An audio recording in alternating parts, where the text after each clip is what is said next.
অনিয়ম করে নিজের এবং পরিবারের ৫ সদস্যের নামে রাজধানী উন্নয়ন কর্তৃপক্ষ রাজুকের প্লট নেয়ার অভিযোগ উঠেছে সাবেক প্রধানমন্ত্রী শেখ হাসিনার বিরুদ্ধে। বিষয়টি অনুসন্ধানের সিদ্ধান্ত নিয়েছে দুর্নীতি দমন কমিশন দুদক। তাওহিদ সৌরভ বিস্তারিত জানাচ্ছেন। পূর্বাচল নতুন শহর প্রকল্পে হাসিনা পরিবারের ৬০ কাঠা প্লট শিরোনামে গত ৫ সেপ্টেম্বর সংবাদ প্রকাশ করে একটি জাতীয় দৈনিক।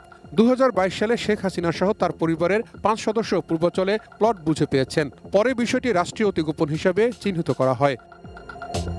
প্রতিবেদনে দাবি করা হয় প্লট নিয়েছেন সাবেক প্রধানমন্ত্রী শেখ হাসিনা, তার ছেলে সজীব ওয়াজেদ জয়, মেয়ে সাইমা ওয়াজেদ পুতুল, শেখ হাসিনার ছোট বোন শেখ রেহানা ও তার ছেলে রেজন মুজিব সিদ্দিকী ববি এবং মেয়ে আজমি সিদ্দিকী। পত্রিকার এই প্রতিবেদনটি আমলে নেওয়া হয়েছে বলে জানিয়েছেন দুদকের মহাপরিচালক আক্তার হোসেন।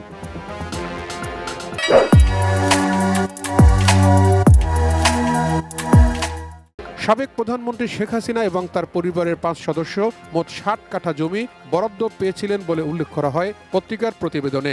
রাজুকের ঊর্ধ্বতন কর্মকর্তাদের যোগ সাজশে নিজ নামে তার ছেলে জনাব সজীব আহমেদ ওয়াজেদ জয়, তার মেয়ে জনাব সাইমা ওয়াজেদ পুতুল, ছোট বোন শেখ রেহানা, ছোট বোনের ছেলে জনাব রেদওয়ান মুজিব সিদ্দিকী ববি এবং ছোট বোনের মেয়ে জনাব আজমিনা সিদ্দিকার নামে পূর্বাচল